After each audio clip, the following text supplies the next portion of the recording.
ഈശോയിലേറെ സ്നേഹമുള്ളവരെ, നാം ഓരോരുത്തരും തിരുവുദ്ധാനമൊക്കെ ആഘോഷിച്ച് ഉയർപ്പിൻ്റെ നിറവിലായിരിക്കുകയാണ്. ഈ ഉയർപ്പ് എന്നോട് ചോദിക്കുന്നത് 2 ചോദ്യങ്ങളാണ്.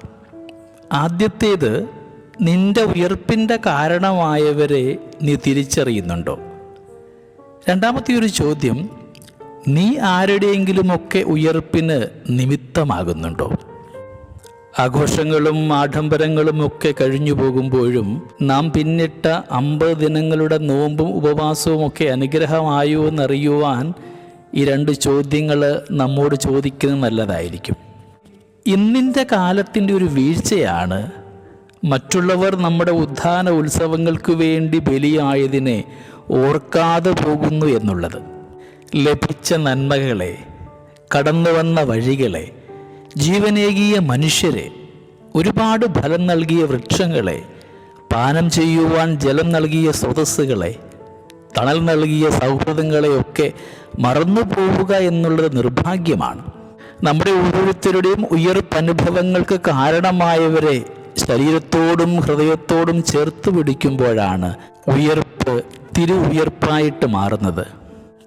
രണ്ടാമത്തെ ചോദ്യം, ഒത്തിരി പേരുടെ ജീവിതങ്ങൾക്ക് വേണ്ടി നീ അധ്വാനിച്ചിട്ടുണ്ടാവാം.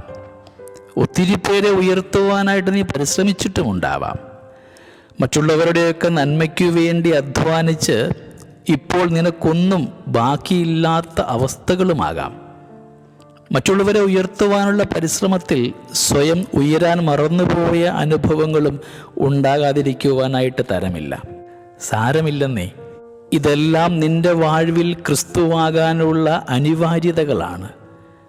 മനസ്സ് കളങ്കമാക്കരുത്, വിഷമിക്കുകയും അരുത്. നിന്റെ മുറിവേറ്റ കൈകൾ ഉയർത്തി ഇനിയും അവരെ അനുഗ്രഹിക്കണം. അവ ഉയർത്തി അനുഗ്രഹിക്കുമ്പോൾ അത്ഭുതങ്ങൾ സംഭവിക്കാതെ തരമില്ലല്ലോ. ഏറ്റവും പരമപ്രധാനമായിട്ടുള്ളത് നീ ക്രിസ്തുവാകുക എന്നുള്ളതാണ്.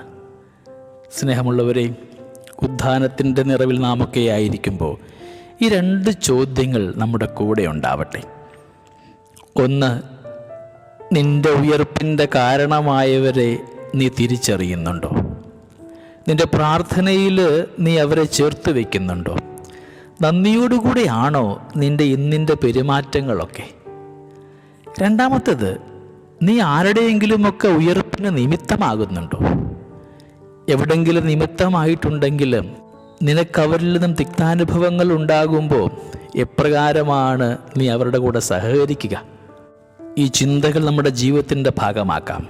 ഈ ഉയർപ്പിൻ്റെ നിറവിൽ നാമൊക്കെ ആയിരിക്കുമ്പോൾ നമ്മുടെ ജീവിതത്തിലേക്ക് ഈശ്വര സാന്നിധ്യം എന്നും ഉണ്ടാവട്ടെ എന്ന് പ്രാർത്ഥിക്കാം. ദൈവം നമ്മളെല്ലാവരെയും സമൃദ്ധമായിട്ട് അനുഗ്രഹിക്കട്ടെ. നമ്മുടെ കർത്താവ് ഈശോ മിശിഹായുടെ കൃപയും പിതാവായ ദൈവത്തിൻ്റെ സ്നേഹവും പരിശുദ്ധാത്മാവിൻ്റെ സഹവാസവും നമ്മളെല്ലാവരോടും കൂടെ ഉണ്ടായിരിക്കട്ടെ, ഇപ്പോഴും എപ്പോഴും എന്നേക്കും. ആമേൻ.